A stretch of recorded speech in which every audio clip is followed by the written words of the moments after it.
is a wonderful opportunity for our new deputies to really have an opportunity to be out there and meet with the community leaders. They are going to report to their first duty assignment tomorrow morning.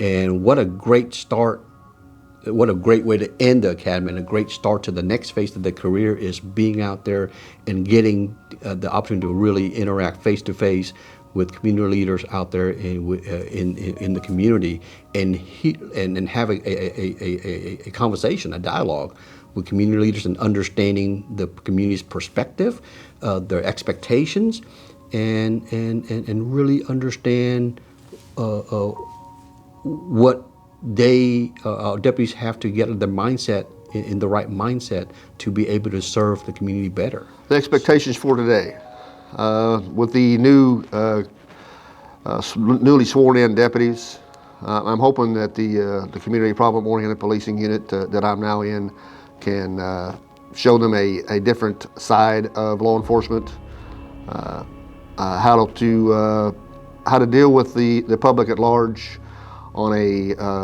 more of a human level. What my expectations are for today, I come from Bangladesh, as I said, and diversity is extremely important to me.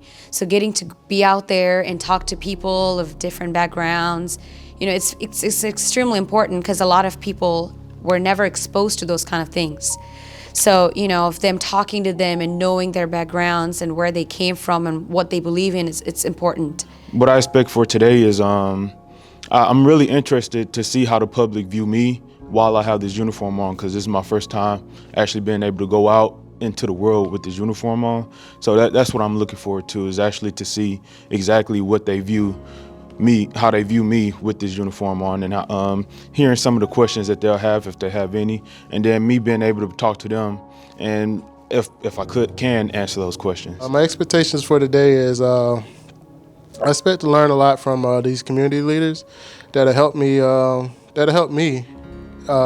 be able to perform my job better, and that as I'm learning from them, that I'm able to help them learn from our side and our perspective of how the job goes also. My expectations for the day, you know, go out, meet and greet people, you know, start to hear from the community, hear back from them, people from different sides, be able to hear from a civilian side, and they can hear from me as a deputy side, but also be able to open up and for them be able to understand, like, at the same time, I just have a badge and a uniform, and I'm here to protect and serve, but outside of that, I'm also a civilian too. Today, my expectations, I'm not too sure what to expect. I know it's gonna be a lot of talking, a lot of meeting new people. I do look forward to learning about people's cultures and backgrounds, so I'm excited for that. Let's all put our hands together and receive Donnie Williams, Sheriff.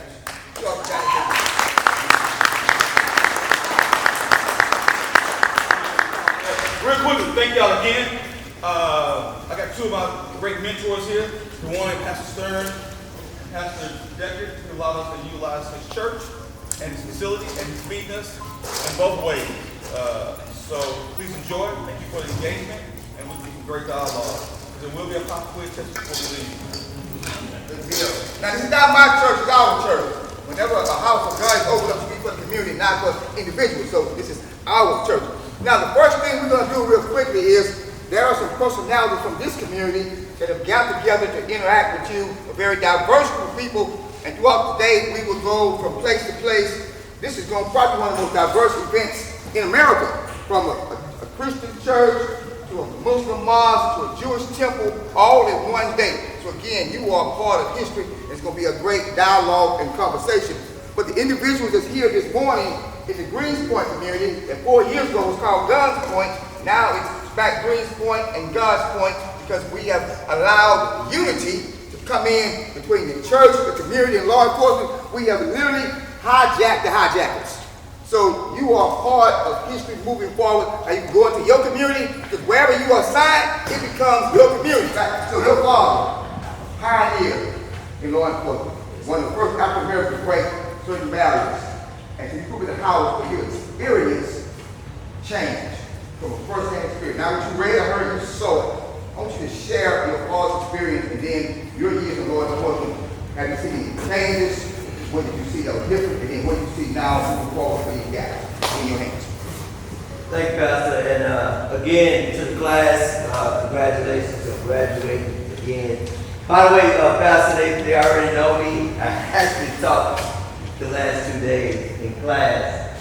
So, again, congratulations to you. You are part of history. You're part of history. I respect history makers. My father truly was one. He worked at the sheriff's office for 30 years. He is the reason that I decided to go into law enforcement. I didn't share that with you yesterday because I was limited with time and I was trying to get the information out to you to help you this afternoon. But yes, my father was a pioneer. He was one of the first, well, he was the first black law enforcement officer on motorcycle in Harris County. He was also one of the first black sergeants on patrol. He did a lot of pioneering. He went through some really tough times, opened some real doors for myself and for a lot of youth.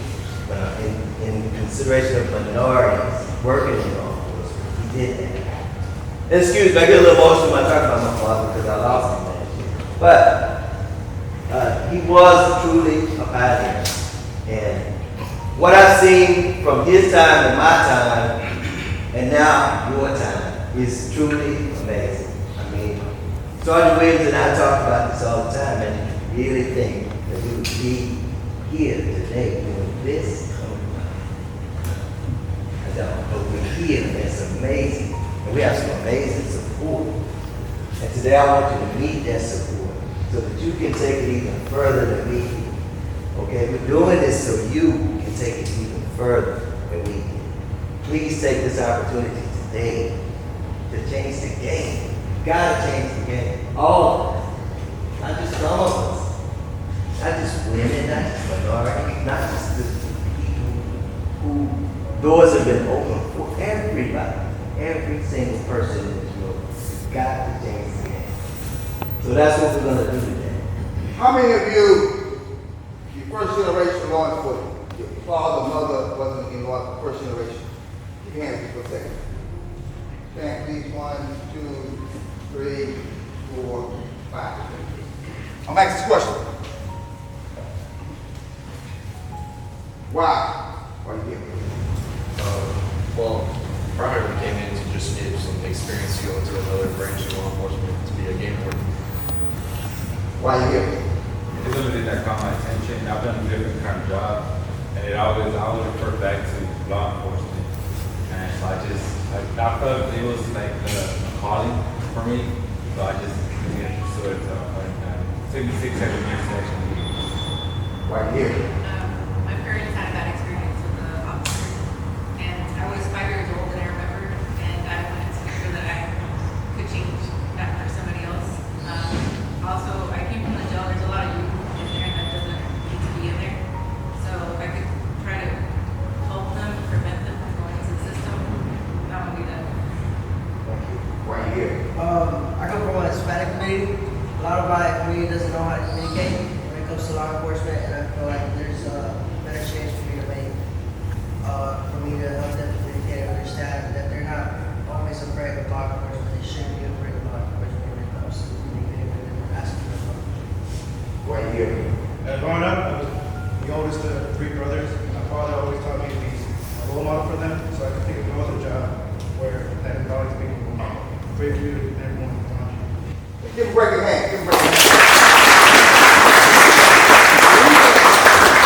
You got the question, there will be some days where you will wake up and not feel like putting that uniform on, not feel like going to work. But what drives you is why you started in the first place.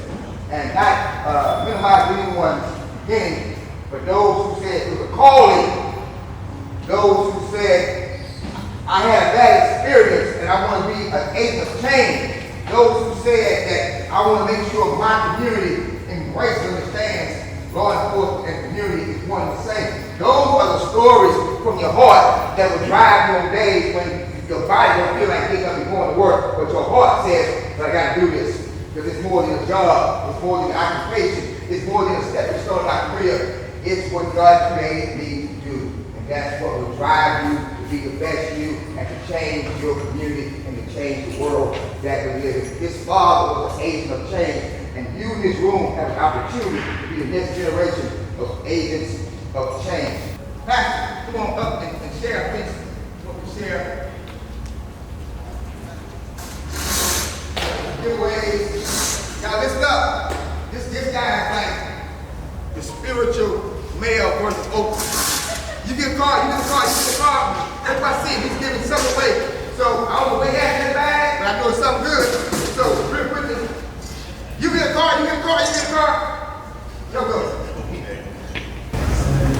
All right, congratulations on making the team. My name is Pastor Stern over there on Jensen, 7802 Jensen. What I want you to know is I want you to feel comfortable in what you do. I want to arm you with the tools for your community relationships. Vouchers here for you, that whatever what you need, fill out the voucher. You know, you may be doing some things, your daughter, your nephew might need a bicycle. They might need a toy. Somebody might need a deal for Thanksgiving. What we do to share your holiday deal for your turkeys and hams and all the fixing to go with it to where you put the meals and stuff like that. We're here to turn around and make sure that it makes your job a whole lot easier to bring in community relationships. You over there by Jensen, we do breakfast. In the mornings, we do lunch. Feel free to stop by, come by, get your free breakfast, get your free lunch. This is the kind of stuff that we want to do to make sure that you're comfortable in what you're doing, and then we want to be to the point where we want you to be glad that you chose to follow the path that you're on right now. Amen? So let me summarize real quick. So what you're saying, it is the bad way, it's goodness. Yeah. For the people, to bless their people. Exactly. Man, you all right. And then he said, watch this. This is the most awesome definition of community I've ever seen. What he's saying is, I told you about Little Craig that girls with the coat. So what he just told you is, when you interact with Little Craig, instead of you can be able to get Little Craig a coat, get him out of trouble, now you can get Little Craig a coat, his sister coat, his mama coat, just by connecting with him. He's gonna make community policing awesome experience. So now what the hood says is, Bronkowski, a good dude. He gave my sister a coat. So now, if you in a high suit, you check the criminal down, the hood now is not gonna look themselves being snitches, but protected because y'all in the same, if that little kid got a coat for, gonna make sure Bronkowski gets home. You understand what I'm saying? He just gave you another vehicle of getting home and being a hero in your community. Come on. This was Gun's point, right? So we had this crazy idea. What would it look like if every first Tuesday month, law enforcement, HPD, Harris County Sheriff, preachers, business owners showed up at Greensport Park and started walking together, having conversations with the community. So I started inviting Bloods and Crips, essays, 4, 5-time felons to come walk with me in the park with law enforcement. They were like, man, you crazy? But then 1 or 2 of them tried it, and the word got out. So every first Tuesday for this whole year, we took a walk in the park, myself, law enforcement, and the community, the whole community, and crime started going down the track because we started interacting, we started talking to one another. We forgot about who had what titles, and one of the rules were no titles. We just brothers and sisters walking, having a conversation. It made a great impact. That was community policing, and that was community coming together, walking together and talking, creating relationships, interacting, engaging, and it made a great difference. So now, instead of being a snitch, they may not go to you, but they'll come and tell me what's going on the block, and then I'm not a snitch or protector, so I'll go and tell you what's going on to keep our community safe. You get the picture? That's how it works when we come together, making our community a better place. You gotta be willing to put it all on the line to make the community a better place. Community policing. Brothers, y'all come on up with me. Boys and girls, come on up. Now, you gonna take the time. I'm feeling this, I'm gonna this. I feel like old school Untitled Chapter. What's his name? Untitled Chapter. Montel Williams. Yeah, Montel Williams. What else? One more, right? Yeah, okay. Young black man, just share with you on the block. Got nothing wrong with the thing I talked about it. Game last night. Lord, pull up. What goes to your mind?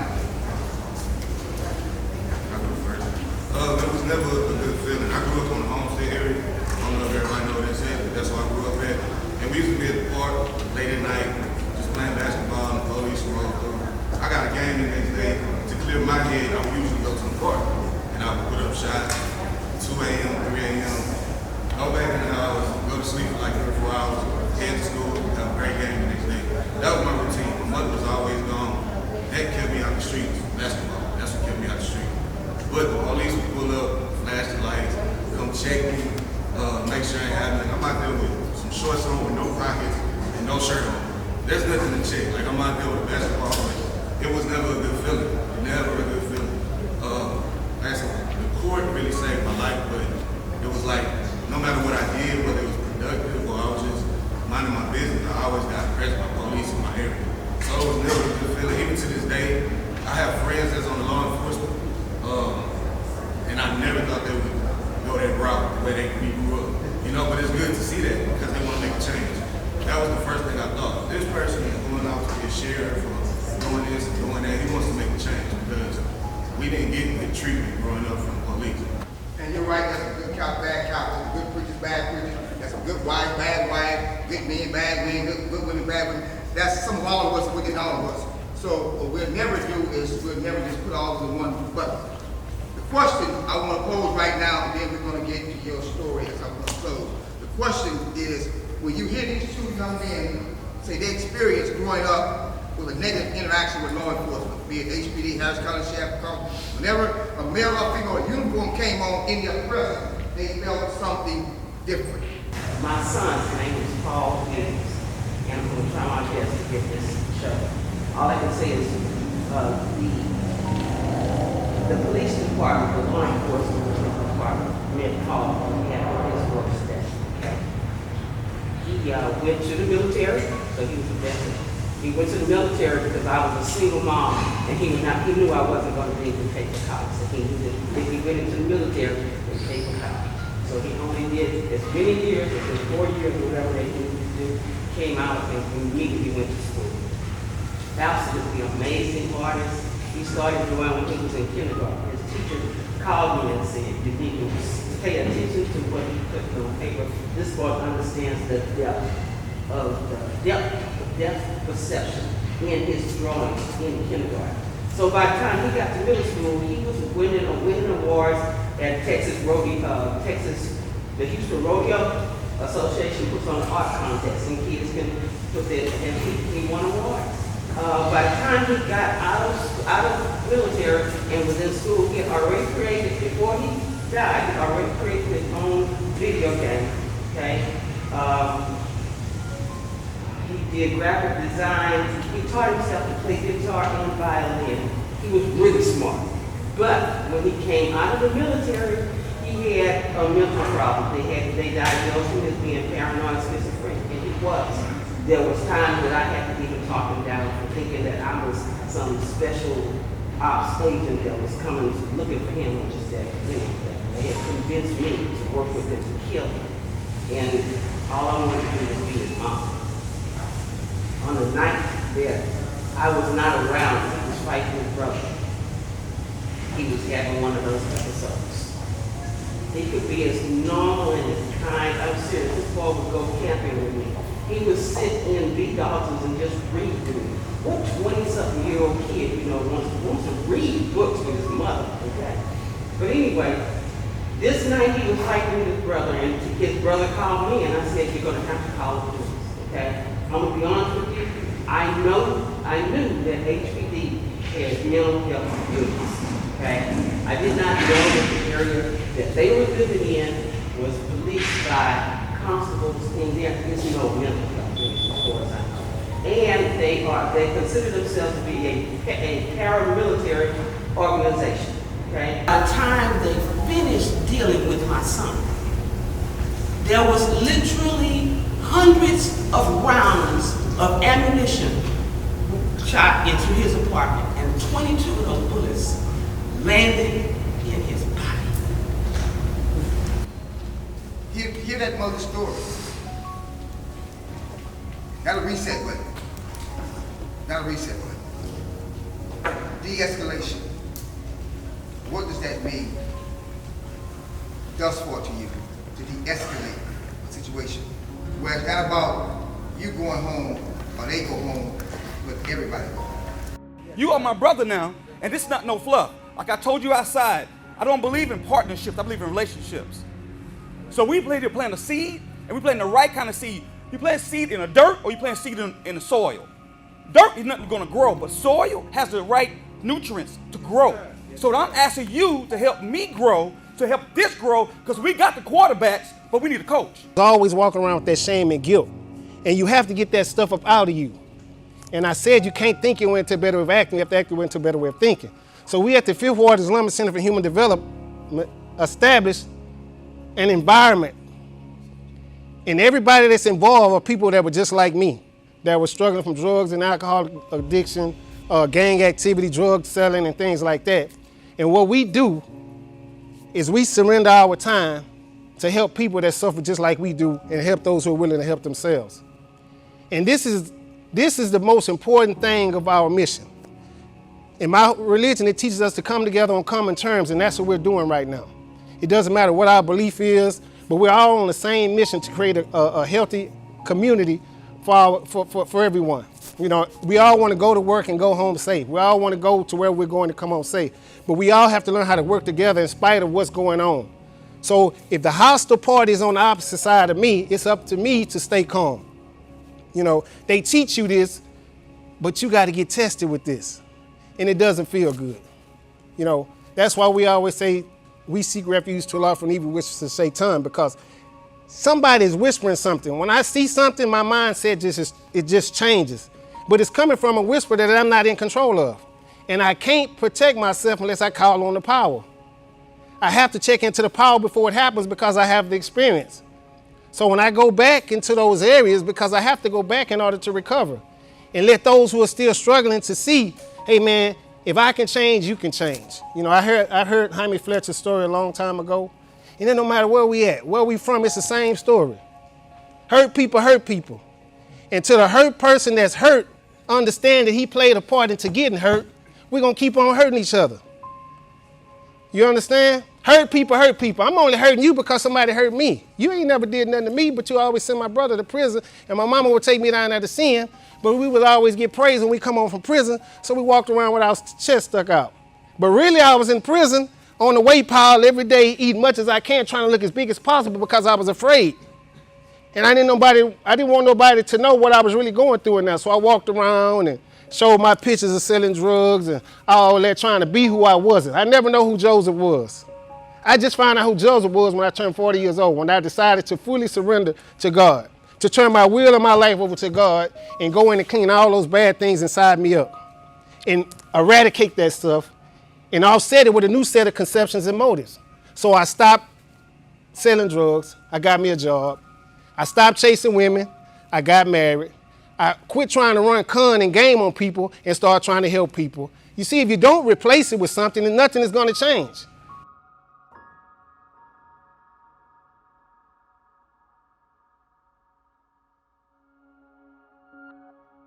So today was a very interesting and adventurous day. Learned a lot of information, got to listen to a lot of great people and speak to a lot of great people. Starting off first off at the church in Greenspoint.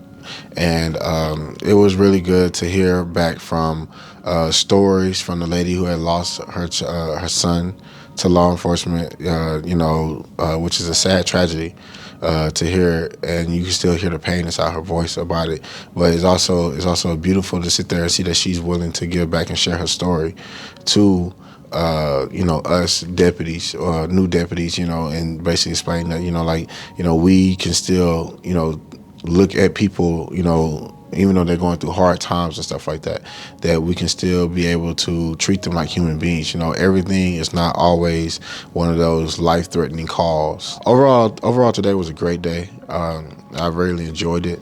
I feel like it's a lot of good that came out of it.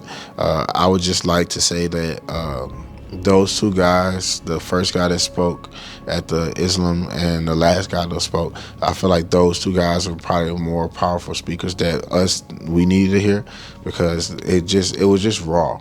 It was raw, and it was like, I ain't gonna say it's uncut, but it felt like it was just straight from the heart. And I know everybody did speak from the heart today, but I want to give kudos to those two guys, because those two guys really good. They touched me personally, and I know talking to some of my other classmates that those two guys really touched all of us. I look forward to seeing how this program is going to help progress to rebuild what was lost due to, you know, people messing up or social media or the news reflecting, you know, or focusing on everything bad that law enforcement does, to where now maybe we can start showing the community what positive impact that law enforcement is going to do, so that way it can mend the wound that's been done by people in the past. So be able to build those relationships and bridge the gaps that are out there. Today was a very positive day for myself, I can speak of, and I know for my fellow cadets. While we're leaving the Harris County Training Facility, Fire and Sheriff's Training Academy, it's been an amazing day. We started out this morning at the Greenhouse International Church in Greens Point with about 54 cadets and supervisors, and we went all across the city. We started at a church, Christian church. We went to a Islamic Muslim mosque. We went to a Jewish temple, and all day long we've been having conversations about community policing, dialoguing about diversity, about coming together in a spirit of unity. It's been an amazing day of opportunity. We've made history today. Today, history was made. We had law enforcement in diverse communities having real face-to-face conversations. I believe today a mark was made that cannot be erased. We will continue to join together in unity, creating the spirit of oneness so we can make America a better place. I'm so grateful to God for allowing us to be a part of this movement, community policing, bringing everybody together to make every community a safe community. In Greens Point, we say it's a great place to live, work, and worship. Now we'll spread that message across America, across Harris County. Because of community policing, because of us coming together, walking together, hand in hand, communicating, relating, engaging, we're gonna make Harris County, Houston, a great place to live, work, and worship together. Thank you, and look forward to this next journey.